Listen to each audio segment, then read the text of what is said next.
I am Ibrahim Taure, and today I am exposing the false narratives. You label me a young radical military leader, an enemy of the West.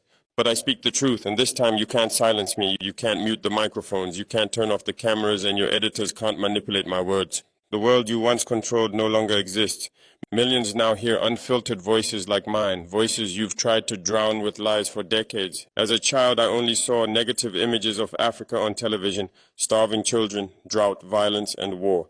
This was the Africa we were told to believe in, a continent to pity and be ashamed of. But as I matured, I read, I asked questions, and I discovered that the Africa you presented to us was a complete fabrication. It was a scripted portrayal meant to justify your actions and control. You've portrayed us as uncivilized, helpless, and in need of rescue. You repeat the same narrative: poverty, disease, conflict, while ignoring the continent's success, progress, and dignity. Have you ever put Africa's achievements on your front pages? Rwanda's tech boom, Ethiopia's tree planting efforts, Botswana's democratic stability, Kenya's innovation scene. None of these fit your agenda, so they go unmentioned. Because if Africa is successful, your exploitation loses its justification. Africa is incredibly rich in natural resources. Cobalt, vital for electronics, from Congo, yet Congolese people can't afford basic tech. Platinum from South Africa powers your industries, yet millions there are unemployed. Gold from Burkina Faso, Mali, and Ghana flows out, while locals live in poverty.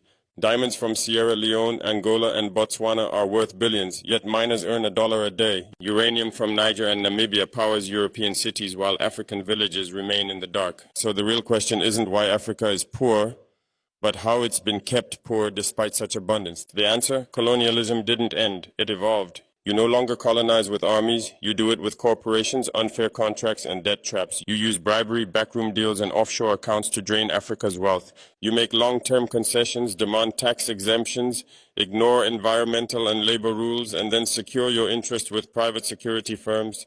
You control ports and transport lines, from mine to export, but never build for the people. The system works in silence. You show images of suffering, but hide the billion-dollar flows of diamonds, oil, and minerals leaving the continent. You create corruption, own the infrastructure, suppress dissent, and manipulate the media. All of this while pretending to be benevolent. Let's talk specifics. Glencore, a Swiss mining firm, made $256 billion in 2022 from Congolese cobalt, but paid only $500 million in taxes, just 0.2%. Rio Tinto extracts millions of tons of bauxite from Guinea, leaving behind toxic pollution. Total Energies pumps oil from Angola and Nigeria, reaping billions while offering little to the local people. Anglo-American, once South African, now UK-based, takes vast resources, leaving 6 million miners jobless. And beyond these visible injustices, secret deals and financial manipulation siphon off $88 billion illegally from Africa every year.